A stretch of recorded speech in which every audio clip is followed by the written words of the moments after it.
I'm Walton Ford, and I'm an American painter, and I am here at the Morgan looking at masterpiece drawings and works on paper from over 500 years. Samuel Palmer, Goya, Rembrandt, Barye, Hogarth. Some amazing things that I'd never seen before.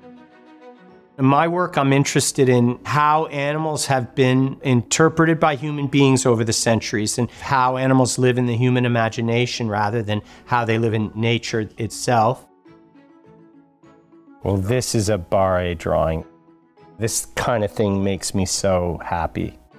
He was primarily an animal sculptor, like maybe the greatest romantic animal sculptor ever. But he was an incredible draftsman, and he had this bizarre style. The landscapes are completely imaginary. They look ahead of their time. They look like something that would almost be post-impressionist. It's dark and brooding, and yet restrained. It's everything that I'm looking to put into work when I make my stuff. Pretty much all the artists that we are looking at have had a big impact on me as an artist. The ones that excite me are artists who have incredibly keen observation, but then bring some sort of personal, usually a sort of dreamlike interpretation of that on top of that direct observation. Truth comes out of the actual natural object and informs the way that the artist makes the work. We are looking at a Samuel Palmer drawing from his earlier days. And this guy was so ahead of his time, it doesn't even make sense. This is everything that people flip out about Van Gogh is explored in a drawing like this. This is a drawing of a tree that's probably 300 years old. All of these wrinkles and bumps and broken branches and ways that it grew are a record of 300 years. And Samuel Palmer completely understood this and could just almost like psychically draw out the energy of these trees. There's these raised highlights of gouache blobs of body color everywhere in this thing that don't belong. There's abstract areas that look like they could have been painted by Jackson Pollock or something.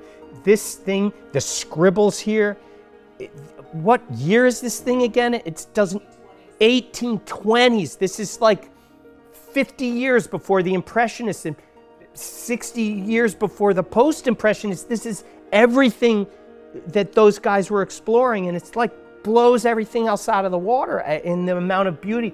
In art history, I don't think there's anything quite like this. It's like the spiritual life of this tree. It's an incredible thing. This is a great masterpiece, in my opinion. So the idea of somehow harnessing the imagination, the materials and techniques, and the incredibly keen observation, and then coming up with a uniquely personal work of art out of all of that, that's what excites me. These are drawings that Hogarth did for a series of engravings called The Stages of Cruelty. It's a really gruesome series. He's trying to explore like how basically a psychopath, murderer of the worst kind of behavior you can exhibit as a person. Where does it start? How does it evolve? Hogarth begins with kids torturing animals. And meanwhile, there's torture happening all around. There's a cockfight. There's people watching dogs kill cats.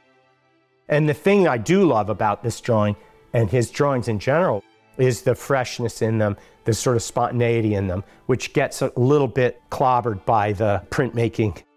This sort of looseness I do love to see.